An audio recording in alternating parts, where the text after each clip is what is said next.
Lord, we give you all the praise. Lord, we gather today as we sing Hosanna, Hosanna on this Palm Sunday, Lord. We pray and we ask that we will not lose, that we will not let the accolades of Palm Sunday take away our focus on you. Lord, we give you all the glory. Lord, we give you all the praise, and we thank you for the encounter with you.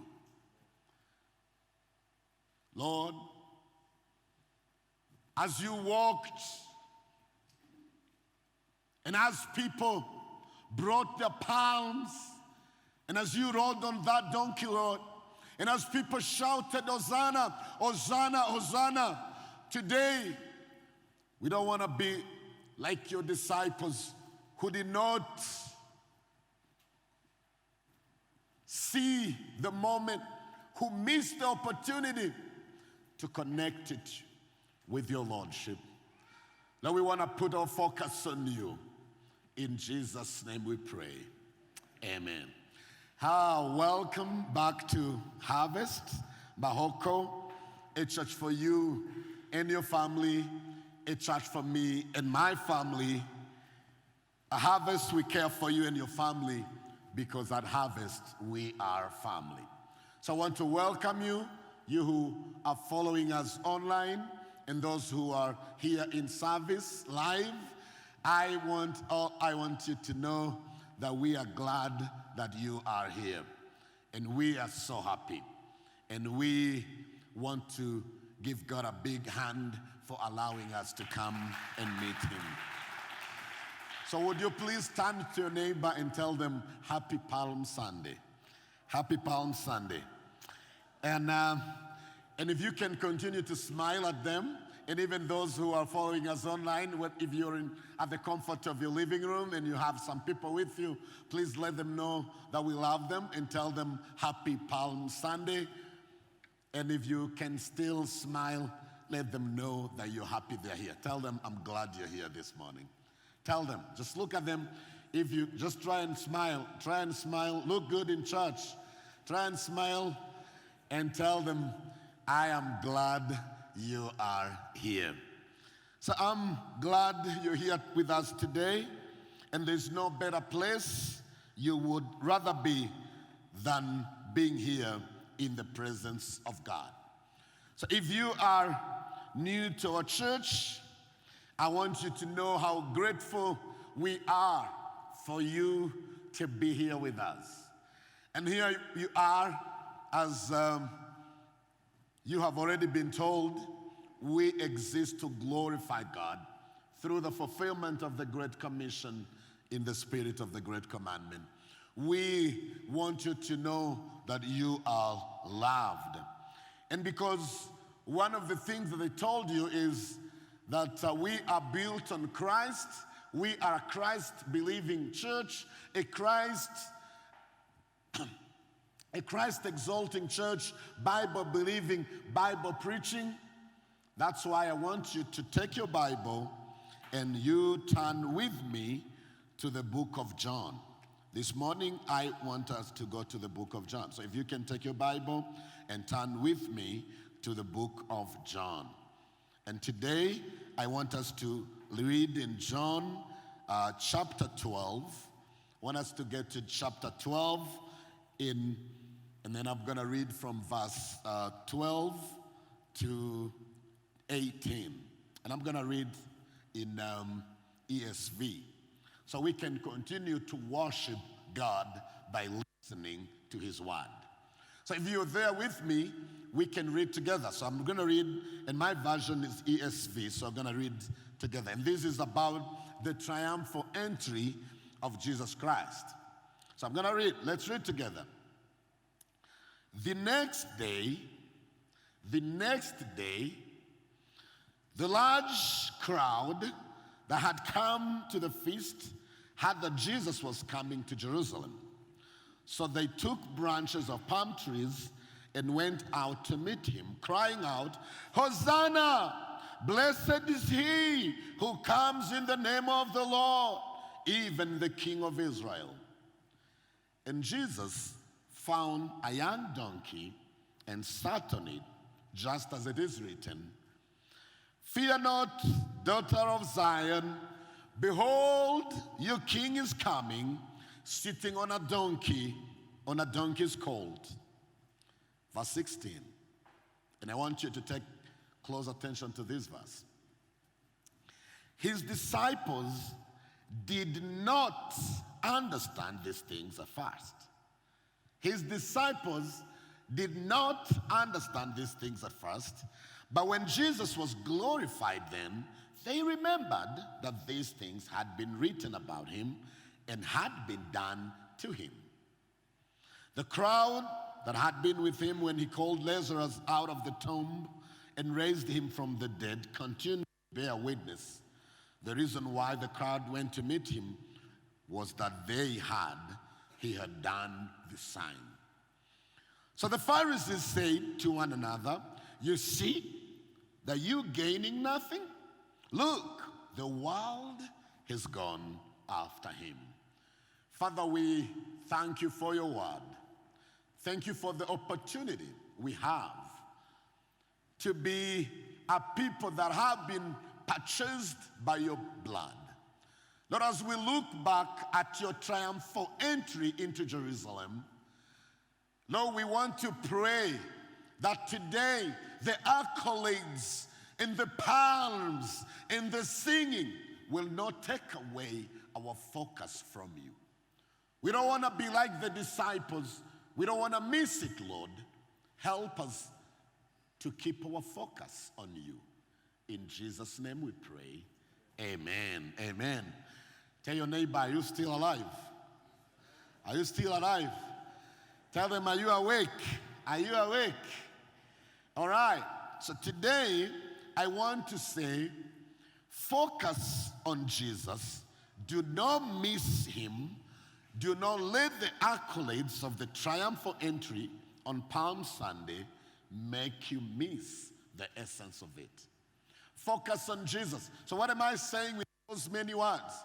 If you forget everything, I am saying focus on Jesus. On this Palm Sunday, focus on Jesus. Don't let the accolades, don't let the singing, don't let the palm branches take away your focus on Jesus. Palm Sunday is a time to focus on Jesus. And there's nothing better in times like this, nothing better than to focus our mind's attention, our heart's affection, and our will's submission on him and him alone. Just like the crowd outside Jerusalem on that first Palm Sunday, all their eyes were on Jesus.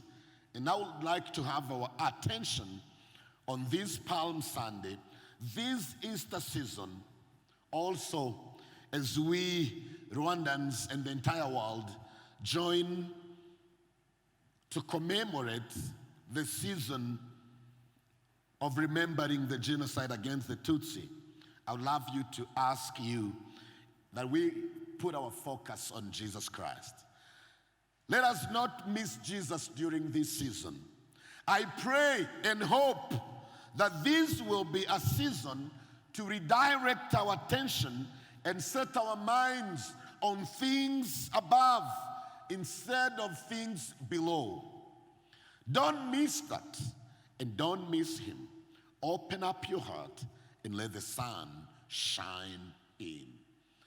Tell your neighbor, don't miss Jesus. So I want us to read, let's go back to our text. Let's go back to our text from verse 12. What did we read from verse 12? It says, the next day, the large crowd that had come to the feast heard that Jesus was coming to Jerusalem. So let me pause here a bit because of two things that beg for an explanation. First, look at this. It says the next day, the large crowd. It does not say the next day, a large crowd. It said the large crowd. there's that article. Why? Why is it saying the large crowd, not the next day a large crowd?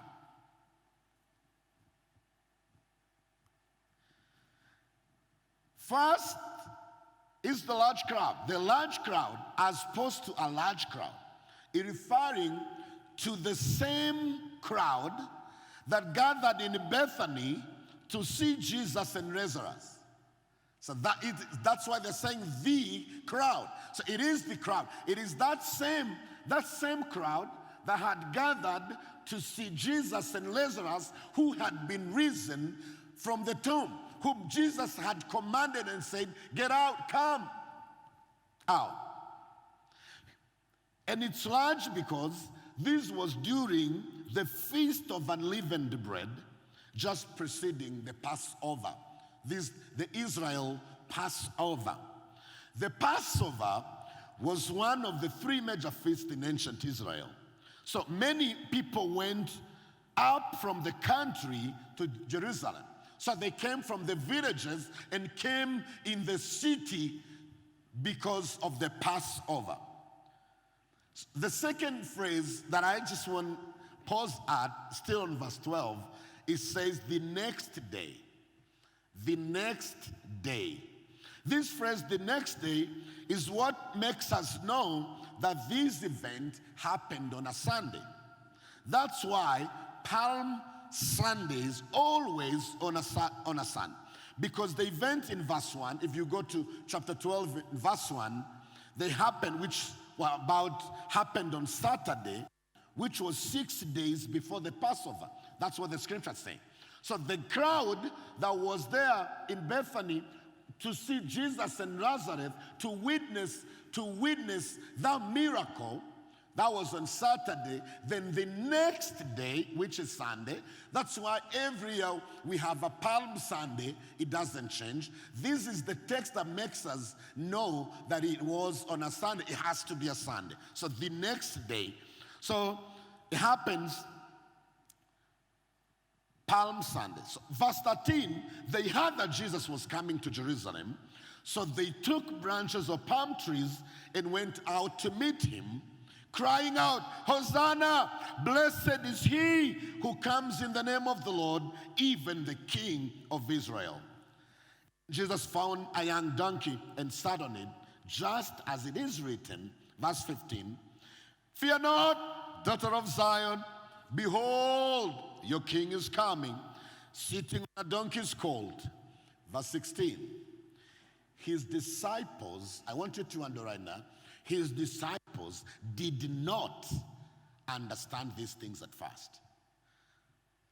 And that's why I am telling you today, don't miss Jesus today. Let's focus on Jesus. Let us not let any accolades, anything else, whatever is coming in this season, we should keep our eyes on Jesus.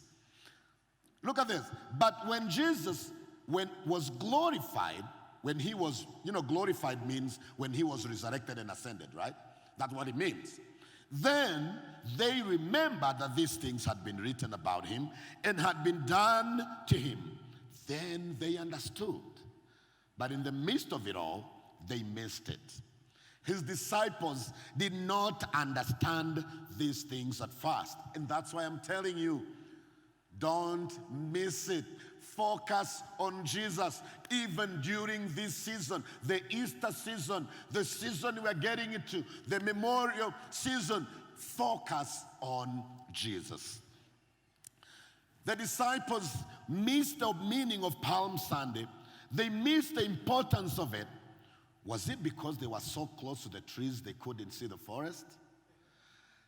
Was it because they were so immersed in the situation that they lacked perspective? Maybe. Or maybe the crowd was so overwhelming they couldn't think straight. Or they were so worried about things below, like we are in these days.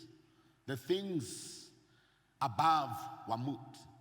Out of sight, out of mind. Like these days, many of us are genuinely concerned with the high cost of living. Everything has become so expensive. Even things that were neglected, things that we never used to eat, like cabbage. I was talking to our school accountant and I'm like, cabbage? Like, how come cabbage costs that much? I never used to even, like things like cabbage, imagine. Things like beans, all those, now that one, they're like, oh, I didn't know. Like these things, so we're genuinely concerned about the increase in the cost of living, potatoes, beans, electricity, transport, name it.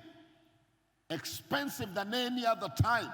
And this is being felt not only in our country, but in so many countries in the world right now.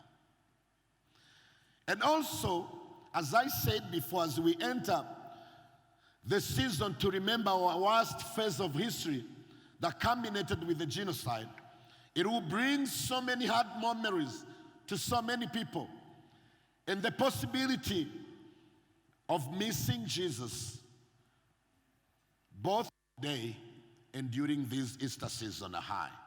But whatever the case for you and your situation, please, I beg you, please, don't miss the meaning and importance of Palm Sunday.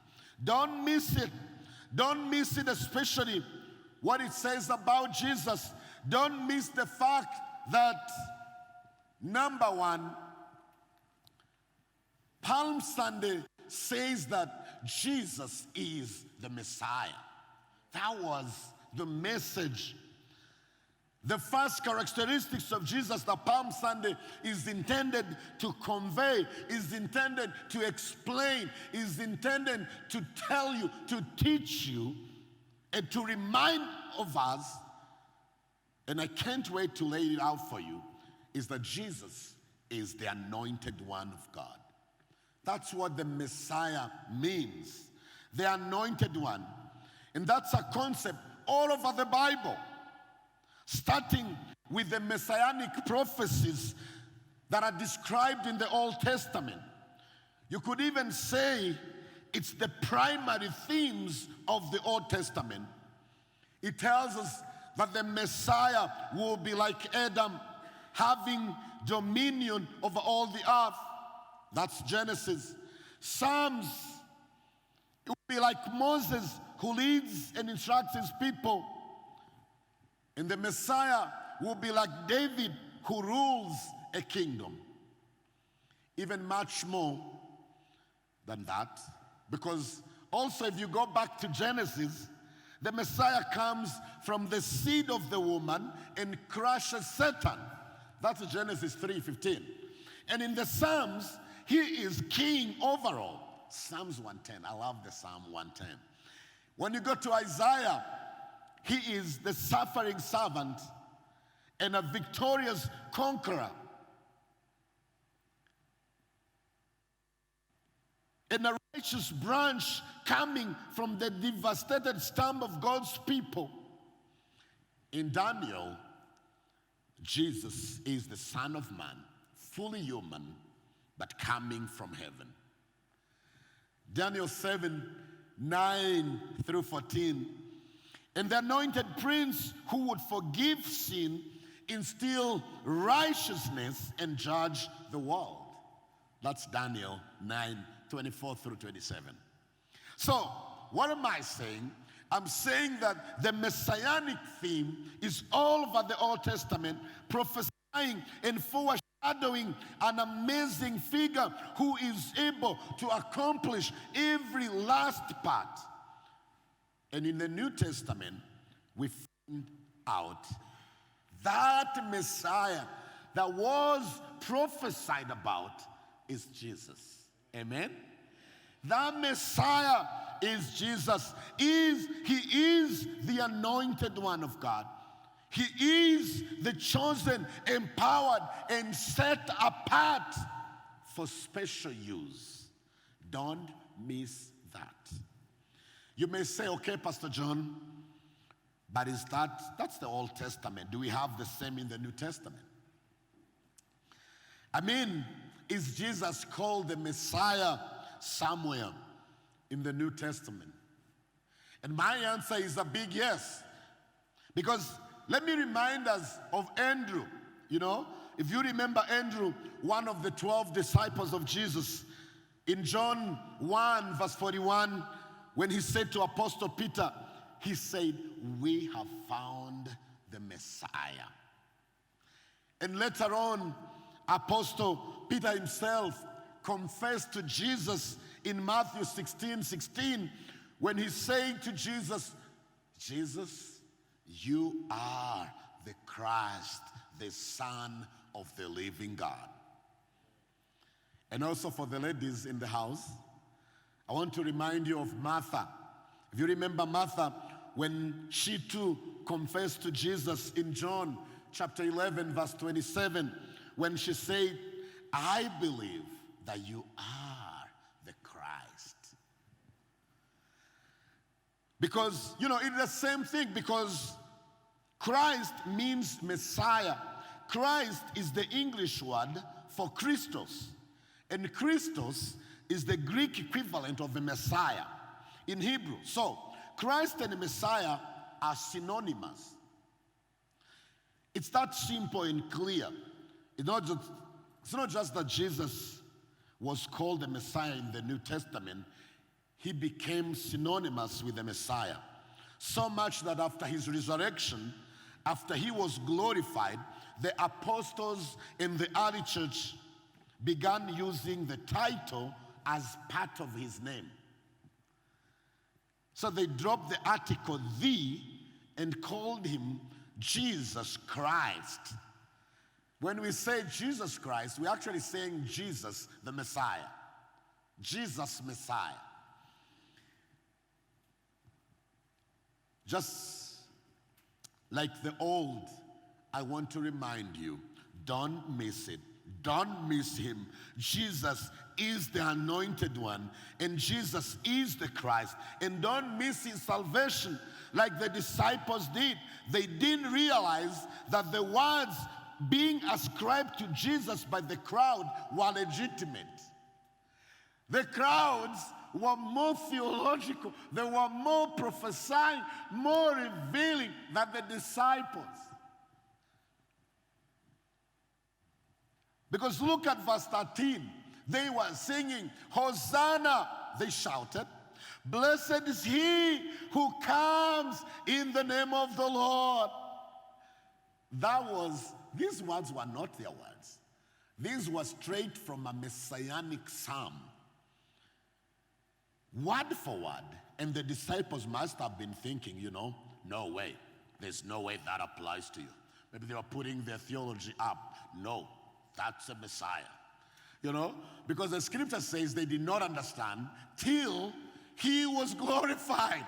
That's when they said, "Hey, what the crowd was singing, that was true. It is him."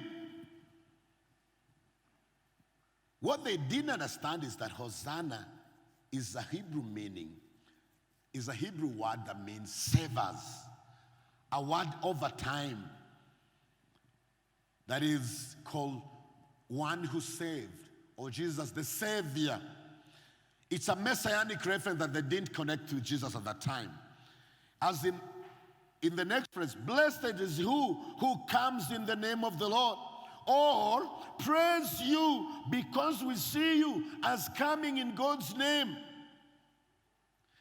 And they missed that in the moment as well. That was from Psalms 118, verse 25 and 26. Those are the ones they were quoting, which says, "Save us, we pray, O Lord. Hosanna, O Lord. Hosanna, O Lord. We pray, give us success." Blessed is the one who comes in the name of the Lord. In God's sovereignty, that will have been on the tip of the crowd's tongue, because God-fearing Jews sang those very words. And thus they made their way to Jerusalem each time for the various feats like this one. So here they were essentially saying, Jesus, you're the one who saves. You are the Savior. Don't miss it like the disciples did. Tell your neighbor, don't miss it. Tell your neighbor, don't miss Jesus. It's all about Jesus. Don't miss the fact that Jesus as Messiah is our Savior. Not that the crowds knew. The crowds did not know what they were saying. It's not like they were more theological than the disciples.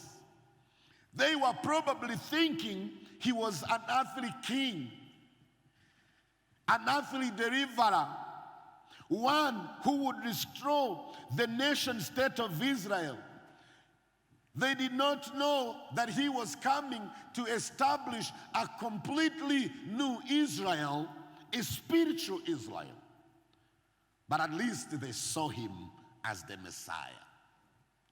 At least they saw him as the one promised and anointed of old to save his people. The disciples did not. They missed it. Don't go there. Don't miss the point of Palm Sunday to inform us and remind us that Jesus is the Messiah, the Christ, the anointed one of God, sent to save and to deliver us from our sins. Don't miss the fact that Jesus is the Messiah.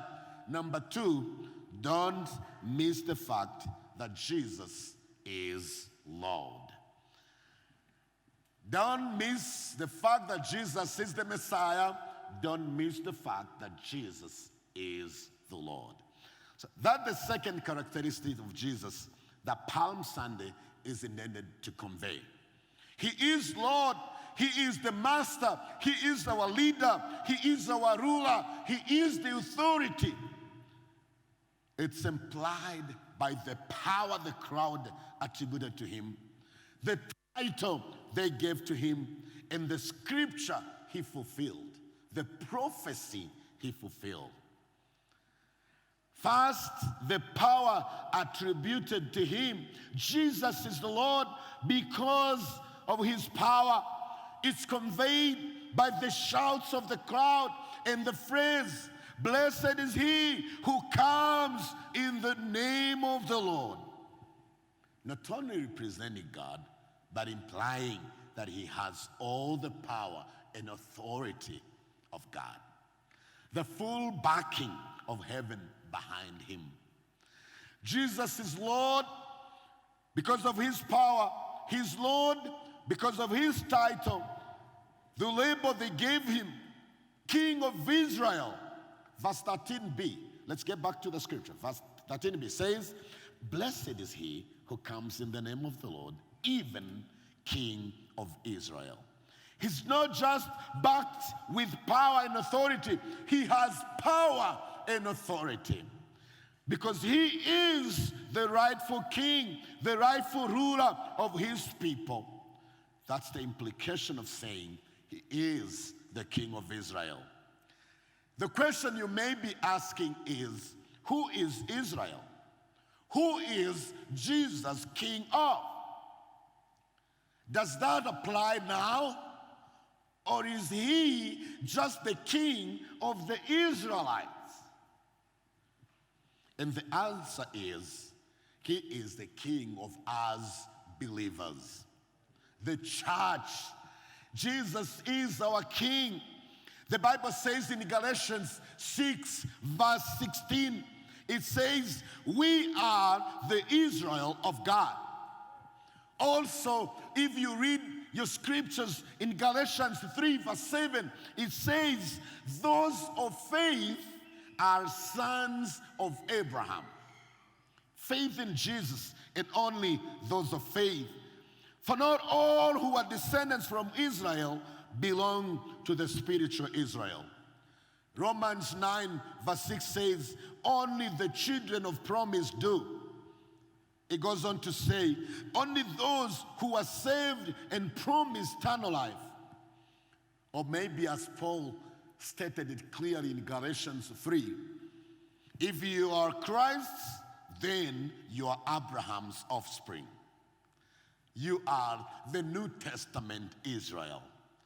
So, church, we are Israel and Jesus is our king. He is our rightful ruler. Do not miss that fact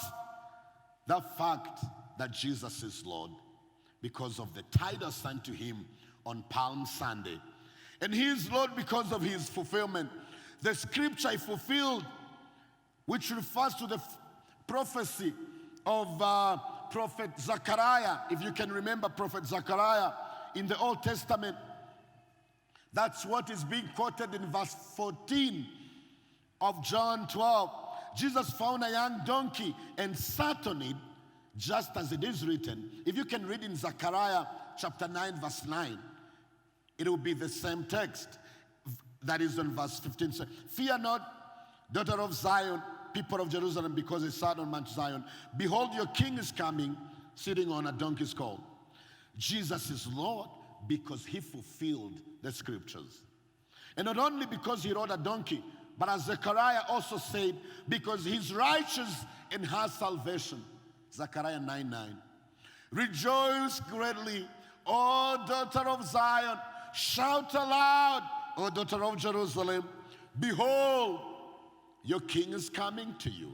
Righteous, having salvation is he. Humble and mounted on a donkey, on a colt, the foal of a donkey.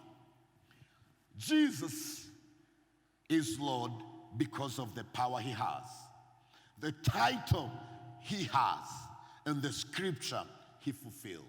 Don't miss it. Don't miss Jesus. Don't miss out. Especially so because Jesus is worthy. He's worthy of all that. He's worthy of our worship, worthy of our joy, worthy of our love, our devotion, worthy of our obedience, worthy of our allegiance. You name it. That's the idea of the palm branches. They were a visible way of saying, you're worthy, we worship you. The crowd heard that Jesus was coming, so they took branches of palm trees and went out to meet him. They waved as he passed, and we can know that from other gospel. Why? Because palm branches were a traditional way of welcoming new royalty and expressing their allegiance, their joy and worship. It is started all the way back in Leviticus 23. So if you can go and read Leviticus 23, you'll see. So with the worship events in Israel during another feast that they celebrated each year, which was it was called the Feast of the Tabernacles. So they cut palm branches and leafy branches, it says. If you can read Leviticus 23, verse 40, I think. And they waved them during worship to symbolize their longing, as they are longing for a deliverer. They are longing for a savior. And after 15 centuries of that, after 15 centuries of waving branches, saying, we are longing for a deliverer, we are longing for a Messiah, here he was, right in front of them. So they waved their palm branches this time to express their joy in worship. For hundreds of years, it was their longing, showing their faith in worship. Now, it was joy because the Savior and the deliverer they had been looking for was here. Worthy of all praise, all their joy, all their love, how much more today with us. We who already know the rest of the story, that he was going and climbing, going up to Golgotha and to die and to resurrect and to win us and to purchase us by his blood. We know the rest of the story. That he rose again and he gave us hope. That he is establishing his church and assembling his people, all of which make him even more worthy of our worship. all the more worthy of our praise, all the more worthy of our joy, all the more worthy of our love and devotion and obedience. Jesus is worthy all the more. Don't miss it. Don't miss out. I want to ask you to renew your passion and refresh your worship, palm branches or not. Whether you're going to carry palm branches or not, I want you to renew your passion and your love for him. And number 3, don't miss the fact, which is my last point today, don't miss the fact that Jesus is coming. Don't miss the fact that Jesus is coming. You say, how is that part of Palm Sunday? Because one of the purposes of Palm Sunday is to prepare us for heaven. It's the best part of the whole thing and the most overlooked. We celebrate Palm Sunday to not only remember Christ's first triumph or entry, but to prepare for his second, for his return, when he will come, when you and I, those that have accepted him as our Lord and Savior, we will take us home. And he will be coming as the King of Kings and Lord of Lords. In this time, he will not be riding on the donkey. He will be riding on the clouds instead of a donkey, and receiving our worship on a throne instead of a hill. This is just practice. This is just preparation. The Apostle John tells us in Revelation 7, verse 9 through 10, in a vision of heaven at the end of time. And then he says, from verse 9, he says, after this, that means after hearing about the completion and fullness of the church, I looked, and behold, a great multitude that no one could number. I love this verse. If you don't know this verse, Revelation 7, 9, 10, wherever you meet people who tell you you cannot be part of the number, you're not part of 144,000, wherever you meet those people who tell you that, please take your Bible and tell them, I love this prophecy. I love these words. When it says, behold, a great multitude that no one could number, from every nation, from all tribes and peoples and languages, standing before the throne and before the Lamb, clothed in white robes, with palm branches. Hello, with what? With palm branches. That's the connection with the Palm Sunday, right? With palm. So this, when we read this, that's when we see the Palm Sunday is a preparation for the return of Christ to take us home, with palm branches in their hands and crying out with a loud voice, salvation belongs to our God who sits on the throne and to the Lamb. Do you see that? Just like the Old Testament believers waved their branches in longing for Hosanna. And just like Palm Sunday crowd did, so to praise him as an earthly king, we will stand before the throne in heaven, someday we will, with palm branches in our hands and worship him as Lord of Lords, rejoicing greatly that our longing is complete. Just like the crowds on Palm Sunday, that's the point. Palm Sunday prepares us for heaven and the coming of Christ. Don't miss it. Don't miss the point, and don't miss that Jesus is coming. Psalms 24, verse 7 through 10, it says, lift up your heads, O you gates, and be lifted up, O ancient doors, that the King of glory may come in. In other words, it says, turn your eyes upon Jesus and open your heart to receive him. And then it says, who is this King of glory? The Lord, strong and mighty, the Lord mighty in battle, the Lord of hosts. He is the King of glory, the one worthy of worship, Lord of all, Jesus, the Messiah, and coming soon. Please don't miss it. Don't miss the fact that Jesus is the Messiah. I don't know what you're going through. I don't know the situation you're currently going through.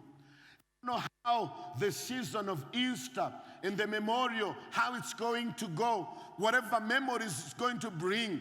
I am asking you to focus on Jesus. I am begging you and asking you, whatever situation, whatever challenges as we get into this season, whatever memories, real memories, hard feelings, please, let's focus on Jesus. Because Jesus is the Messiah, Jesus is Lord, and Jesus is coming back. And I want to invite us to stand and have the worship team come here as we pray. I want us to end with the worship, the same song that we sang as I was getting up, as I was getting here. I want us to focus on Jesus. Don't miss that. I know life is difficult nowadays. Wherever you are, even you, wherever you're following us, it doesn't matter whether it is outside the country. Life is difficult nowadays. There's so many challenges. There's so many things that make us miss the point and not focus on Christ. Let this Palm Sunday, let us not be like the disciples who missed and only remembered when he was glorified. And also let us not be like the crowd who just sang Hosanna, thinking that he is an earthly king. We know the end of the story. Let's focus on him because we know he is worthy of our praise. Let us worship. Let's worship and let us continue to focus our eyes on Christ. Let's go.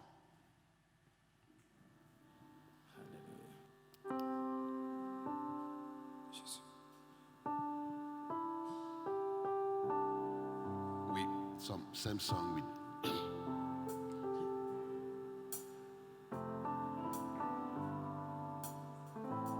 So we're ending with this prayer. Lord, we gathered here to pray, gathered here today. We need your mercy. We gathered here to pray. Father, you are in heaven. Hallowed be thy name. Our Father, hear us from heaven. Forgive our sins, we pray. Together, our Father. Our Father, you are in heaven. Hallowed be thy name. Oh, our Father, hear us from heaven. Forgive us sins. Forgive our sins, we pray. Our Father, our Father, you are in heaven. Hallowed be thy name. Our Father, hear us from heaven. Forgive our sins, we pray. Our Father, you are in heaven. Hallowed be thy name.